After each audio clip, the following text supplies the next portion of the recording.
नमस्कार साथियों, स्वागत है आपका आपके चैनल DRX अजय दुबे में। मैं आपका मित्र अजय दुबे। आज मैं हैं बैदा खास। देखिए यहाँ पर ये है आपके सामने क्रांति बालिका इंटर कॉलेज, और आप ये देखिए मंदिर है आपके सामने। ये बहुत प्राचीन मंदिर है, 200-250 साल पुराना है। आइए एक बार दिखाते हैं फिर आपको भगवान जी के दर्शन, हनुमान जी के। ये देखिए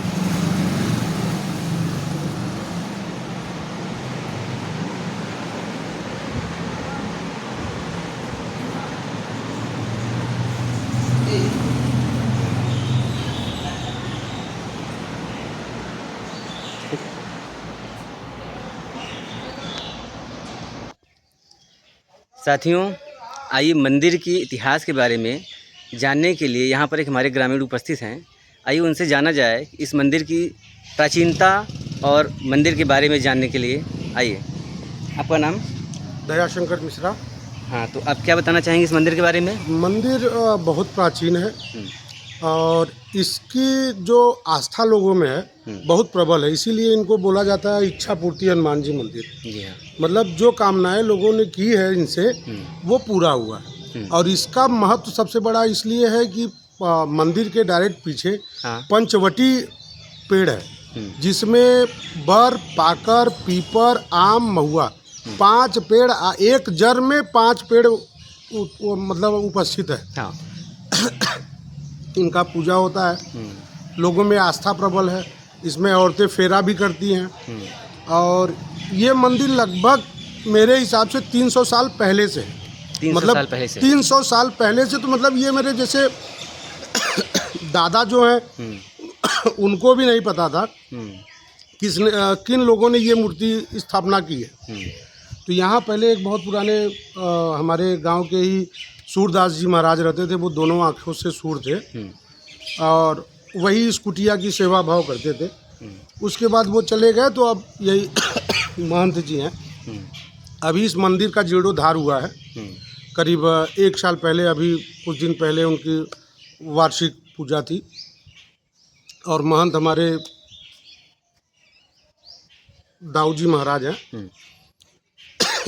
प्रणाम। आइए साथियों, एक बार वैद्यराज जी को फिर से पुनः स्वागत करते हैं, और जो व्यूअर द्वारा प्रश्न आए हैं उसको जानने का प्रयास करते हैं। आइए सर, स्वागत है आपका। नमस्कार दोस्तों, मैं आयुर्वेदाचार्य डॉक्टर कुमुदेश पाठक। हाँ सर, व्यूअर द्वारा जो प्रश्न आए हैं उससे हम जानना चाहते हैं कि इस शरीर में ऐसी कौन सी चीज़ है या ऐसा कौन सा तत्व है जो मन को विशेष प्रकार से मोहित करके और मोह में डाल करके और इस पूरे शरीर को कष्ट देता है। वो चीज़ है जिसे आप आत्मा स्वरूप परमात्मा कहते हैं, जिसका अधिष्ठान हृदय में है। आत्मा ही है वो, आत्मा स्वरूप परमात्मा आपके हृदय में ही है, वही ऐसा करता है। अगर आत्मा ऐसा करता है तो आत्मा स्वरूप परमात्मा ऐसा करता ही क्यों है, कष्ट देने के लिए? ऐसा इसलिए करता है, वो आपके मन द्वारा किए गए कई जन्मों के कर्मों के फलस्वरूप फल देने के लिए करता है। लोगों को पता चलता है कि मैंने तो कुछ नहीं किया, लेकिन कब क्या किए हैं वे उसे पता है। इस भगवान को पता है, उस ईश्वर को पता है जो आपके हृदय में अधिष्ठित है। अच्छा ये बताइए, जब कभी कभी मन ये कहता है कि इस शरीर को त्याग दूं या मर जाऊं या इस तरीके से जो होता है, तो इसमें क्या किया जाना चाहिए? ऐसा है, मन तभी कहेगा जब आपके मन को किसी के द्वारा कष्ट पहुंचेगा, तो उसके कारण को पता लगाना चाहिए कि किस कारण से मन में ये भाव आया है कि अपने शरीर का त्याग कर दूं। उस कारण का खोज करना चाहिए। आप जब खोजेंगे तो आपको पता चलेगा कि ये कारण हमारे भाई के द्वारा है, ये कारण हमारे पत्नी के द्वारा है, ये कारण हमारे मित्र के द्वारा है। तो उसके कारण को समझ करके जिसके कारण ये भाव शरीर में आया है उस कारण का परित्याग करना चाहिए। अपने शरीर का परित्याग नहीं करना चाहिए, क्योंकि जिसने इस मन को जो है दुखी किया उसको उसका ही परित्याग कर देना चाहिए। अच्छा ये बताइए फिर तभी त्याग होता क्या है? परित्याग का मतलब कि कोई जिंदा व्यक्ति है, उसके समक्ष आप उस जिंदे व्यक्ति को मुर्दा समझ करके उसके सामने जीवन जिए, वही परित्याग है। जिंदा को मुर्दा समझ लीजिए और उसके सामने अपना जीवन जिए, उसी को परित्याग कहिए। मतलब उसको मानना ही छोड़ दिया जाए? हाँ बिल्कुल, उसे मृतक समझ लीजिए कि वो बेकार है आपके लिए। आप उसे जान लीजिए कि जिंदा व्यक्ति मृतक के समान है, वो हमारे लिए मृतक है और उसके समक्ष आप अपना जीवन जिए भगवान को आराध्य करके। अच्छा ये बताइए, जो ये मन होता है मनुष्य का, इसको जो है कंट्रोल कैसे किया जाए, या इस पर जो है मतलब क्या कहते हैं शासन कैसे किया जाए? मन में ऐसा है कि 3 बात होता है। वो मन के पास 3 बात क्या है, वो 3 तरह की बुद्धि है। मन के पास 3 तरह की बुद्धि है। वो 3 बुद्धि धी, धृति, स्मृति। धी, धृति, स्मृति का मतलब ये निश्चयात्मक बुद्धि को धी कहते हैं, धृति को धारणात्मक बुद्धि कहते हैं, स्मृति को स्मरणात्मक बुद्धि को कहते हैं। इन्हीं तीनों बुद्धि को विचार विमर्श करके जब आप काम करेंगे तो आप मन पर नियंत्रण कर ले जाएंगे। पर इन्हीं तीनों पर जब आप विचार करके कार्य नहीं करेंगे या इन तीनों का अवहेलना कर देंगे, जानबूझ के गलती करेंगे, तो उसे आयुर्वेद में प्रज्ञापराध कहते हैं और उसका कोई माफ़ी नहीं है आयुर्वेद में। उसके लिए लिखा कि धी, धीति, स्मृति विभ्रष्ट कर्म यत कुरुते अशुभम प्रज्ञापराधम तम विज्ञात सर्वदोष प्रकोपणम। अर्थात धी, धीति, स्मृति तीनों को अवहेलना करके, तीनों को दरकिनार करके आपने गलत कार्य किया है तो उसका दंड आपको अवश्य भोगना पड़ेगा। अगर कोई वेश्यावृत्ति किया इसका मतलब तीनों को जो है दरकिनार कर दिया, उसे 800 वर्ष होगा, ये मेरा आयुर्वेद कहता है। मतलब जो मन ना कहे उसे करना नहीं चाहिए? बिल्कुल नहीं करना चाहिए। मन से विचार विमर्श करके ही कार्य करना चाहिए। अगर मन के विचार विमर्श से आप कार्य करेंगे तो मन पर नियंत्रण भी होगा और मन द्वारा कोई गलत कर्म नहीं होगा। अब जैसे होता है कि मन कहता है नहीं इसको कर ही लिया जाए, हाँ, वही प्रज्ञापराध हो रहा है। तो मन तो कह रहा है करने के लिए, करना तो पड़ेगा, करना करते भी लोग हैं।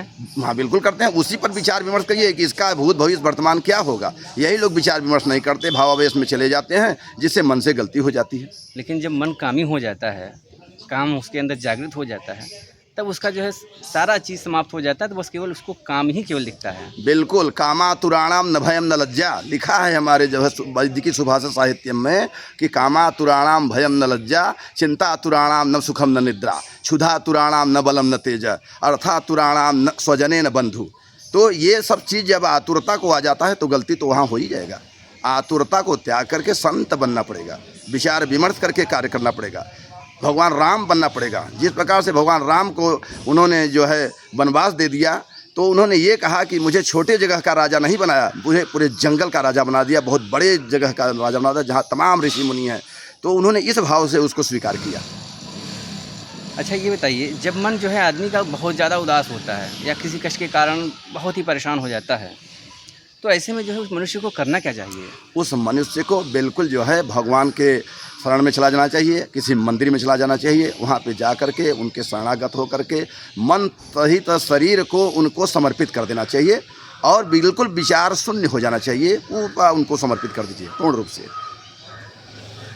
आत्मा स्वरूप परमात्मा जब हृदय में ही है, फिर मंदिर जाने का क्या काम? हाँ बिल्कुल, आपका प्रश्न सही है कि जब आपने के हृदय में ही ईश्वर हैं, आप बता भी रहे हैं, 55 वीडियो में आपने बता भी दिया, फिर उस मंदिर में जाने की क्या ज़रूरत है? तो इसलिए ज़रूरत है कि जिस प्रकार से बच्चों को ज्ञान प्राप्त करने के लिए पाठशाला में जाना पड़ता है, पैसा प्राप्त करने के लिए बैंक में जाना पड़ता है, शिक्षा प्राप्त करने के लिए कोचिंग में जाना पड़ता है, उसी तरह से भगवान को प्राप्त करने के लिए मंदिर में ही जाना पड़ेगा। आपका जो है ये शरीर उतना उचित नहीं है, सबके पास सबका अपना स्थान है। धन्यवाद मित्रों, मैं आयुर्वेदाचार्य डॉक्टर कुमदेश पाठक। साथियों, आपका चैनल है DRX अजय दुबे, इसे ज़्यादा से ज़्यादा सब्सक्राइब करें और शेयर करें। आप ये देखिए, जिस पेड़ के बारे में कहा जा रहा था पंचवटी के रूप में, इसमें 5 पेड़ हैं, आपको दिख रहा होगा, ये देखिए, इसीलिए इसे पंचवटी कहा जाता है। आज के लिए सिर्फ इतना ही, धन्यवाद।